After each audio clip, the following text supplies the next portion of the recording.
Welcome back to another episode of Peel Out Garage. We have a Trans!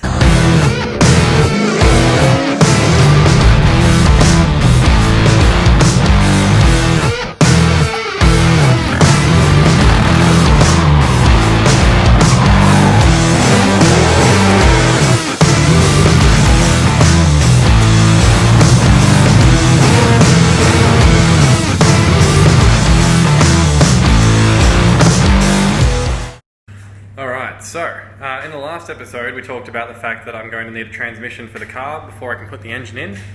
Engine's on the ground over there, nothing in the car over here, and a big ass pallet on the ground here with my new Turbo 350 Trans in it.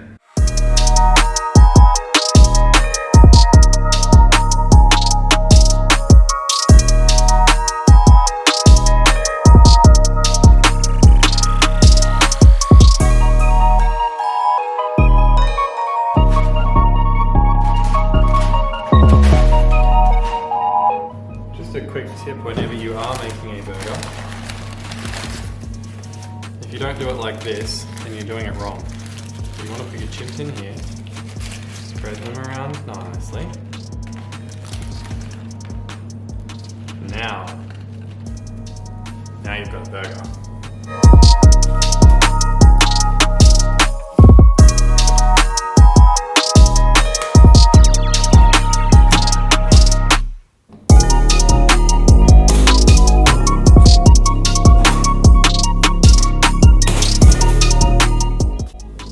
Workshop scissors, very important.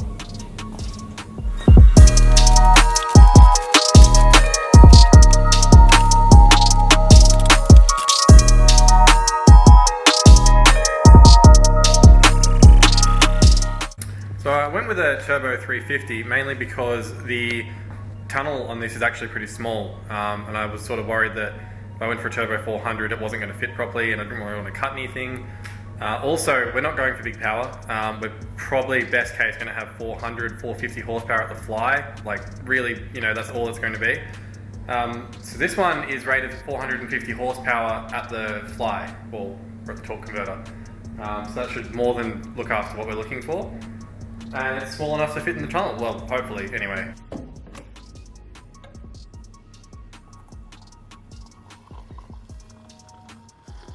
Alright, we're back. Transmission is mounted on the engine. So yesterday I went on a bolt hunt. These are 10mm by 35 metric thread, 1.5mm. So they're an 8.8 high tensile bolt. Got a bunch of those. So these actually miss these two mounting points here, which apparently is fine. And then you've got these two on the sides, plus your locating tabs there. And then you've got three on this side. Alright, so in the last episode we actually called this engine a 5.7 Hemi. It's just a joke. This is actually an LS1, 5.7 litre. So we are going to be putting an LS1 into a B Body Mopar because we're horrible people, but it will make a lot more power than any Hemi will, and it'll do it a lot cheaper than any Hemi will. Now, something that's really great with these engines, which I found online, is this tab here you put on to the top of your engine. So you take the intake manifold off.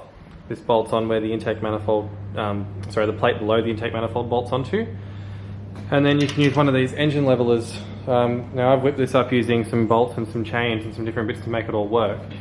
But that's going to allow me to lift the whole thing up nicely and sit it over there into the car. So this time before we get the engine in, we're going to remove the sump off of the engine and the old engine mount. I've got the other two original engine mounts in the car already. And then the plan is to lower the engine and trans in, and we'll start measuring up for the mounts.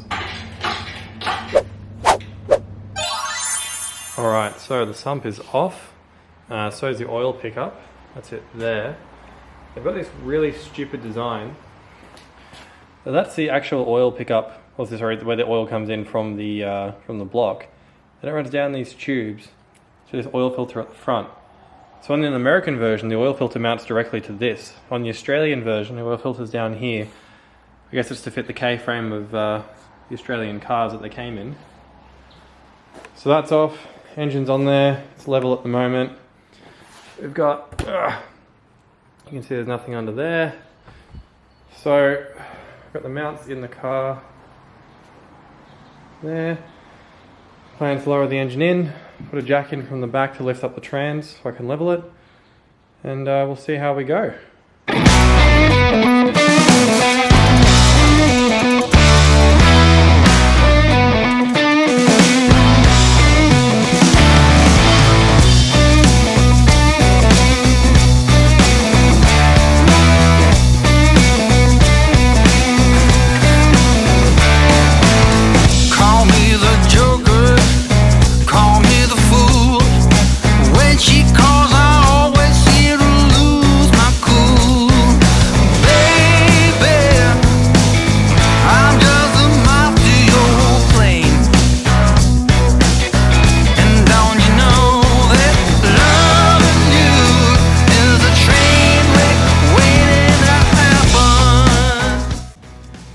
Alright, welcome to the underside of the Dodge.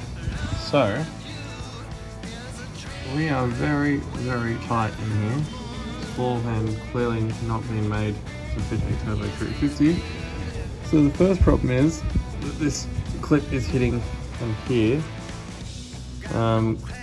So I think we're going to have to massage the floor a bit. I don't really want to, but I don't really see any other alternative. And the other thing is over here, that's getting right there. So I'm going to have to cut that as well. Not cut it, sorry, dent it. So I think what we'll do is get under here with the hammer and make a couple of little adjustments. The other weird thing as well, I've noticed with this car, oh sorry, it's very tight under here, is that the tunnel isn't actually in the center of the car, and neither is the engine. It all seems to be off to this, like over to this side of it, the passenger side. Very strange setup.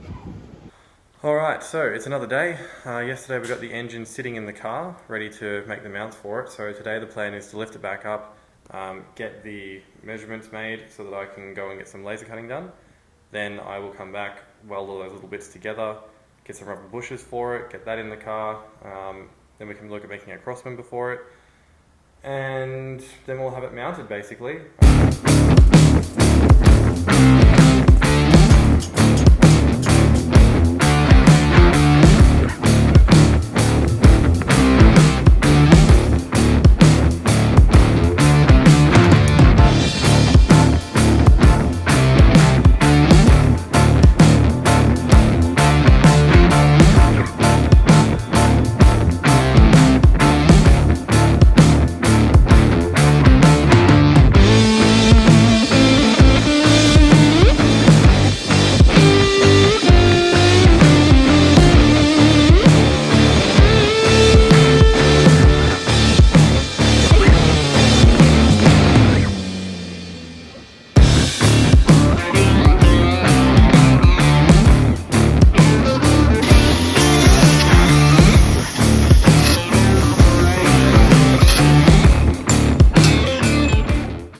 Now that we've got our parts back from laser cutting, this is what we have.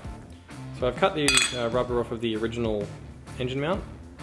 These are our gussets, which is what our pipe's going to go onto. A piece of pipe cut to length and cleaned up. A plate that's going to go onto the engine. These are our K-frame parts, so these will actually be welded onto this, like that. And then these are the bushes that are going to go into the pipe. They'll go together like that, and then one on the other side. They'll sit there. Actually, sorry, they'll sit there.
Alright, we have the engine in the car finally.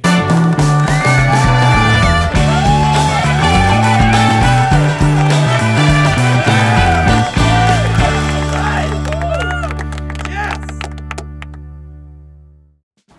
Look at that.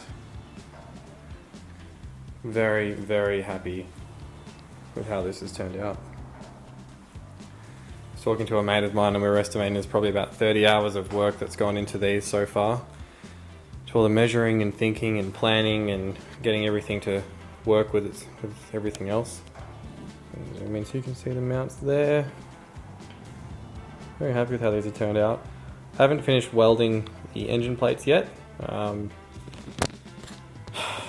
not really any reason for it, just basically that I needed to put the engine in there for other things, and when I bring the engine back out next time to do other work to it, I'll finish welding them then. But the K-frame mounts are done. They're looking really good. So the next step for those would be to just want to clean them up a little bit more, some filing and some sanding, and then paint them up so that they look the part. Alright, so I've got the cross member back in. Funnily enough, it's actually exactly where I need it to be. Height-wise, the only thing is that the 2 bolt holes that you see there are the ones for the Turbo 350, and back here is where the original 727 mounts. So I'll have to do something tricky with that to make those spots work. That's okay. And then if we come around here, that's the driver's side engine mount in. So I just have to finish welding up the actual engine plate. K-frame mounts are finished, and same with the other side. So that gives you a really good idea on how everything's going to sit. The steering rack is right in the way of the bloody sump. Looking at it now, I actually think if I can get the right front sump, it might work alright. I didn't do a very detailed look at how I actually made the engine mounts. It was very quick, but the reason for that is that the video is getting kind of long and I just wanted to get them in. So I'm going to make a second video about how I actually made these mounts and how you can make your own mounts. So that'll come out next week or the week after, so stay tuned for that if you want to see more about actually making custom engine mounts. Alright, so the next step for the Dodge is going to be the exhaust. I've got to run aircon lines, got to do wiring, got to mount the computer, got to do the brakes, got to adjust the suspension, get tyres, got to get an intake manifold for it, got to run the fuel line, got to get a fuel pump. What else? Finish welding the mounts, paint everything, clean up the engine bay, run the water hoses, get a radiator, get a tail shaft, check the diff. So there's only a couple of things left. So next I've got to get a tail shaft organised. My mate Taz is going to help me with that. He's a tail shaft expert, shaft enthusiast some might say. Then Harley is going to do some electrical work for me, making the loom for this. He's going to hack up an LS1 loom, join that to the Dodge loom. We've got a new manual computer for it that he picked up during the week. So he'll button up all that stuff. Mounts are done, so that's good. So I'm going to do the exhaust, do the sump, get the radiator in, do the hoses for that, plumb everything up. Then I've got to organise fuel lines and a fuel pump for it, which will be a whole other thing. And then we should be good to start it, really. It's got to come back out and get a rebuild anyway. We're going to do a bunch of work to it, but starting it is a big thing, so pretty keen for that. Thank you for watching this episode of Pill Out Garage. It was a long one, but we did do quite a lot in it as well. So excited that the mounts are in there finally. It's been a very long thing, and I was really worried that was going to be sort of a much harder thing than it actually turned out being, so I'm glad that it wasn't. Now we can start making all the other stuff and get it started and go off and do all sorts of awesome things with it. As I said, I will be doing a video on the engine mounts and how I made them, so stay tuned for that. We'll have more on Harley's bike coming up. We'll have more on my bike coming up. Actually, I don't think I've shown my bike at all yet, so that's coming up. And then once COVID's over, we'll be doing a lot more videos on other cars and other things that we've got going on. So if you like the video, leave us a like so that we know. And if you want to see more of it, don't forget to subscribe. Cheers. See you on the next one.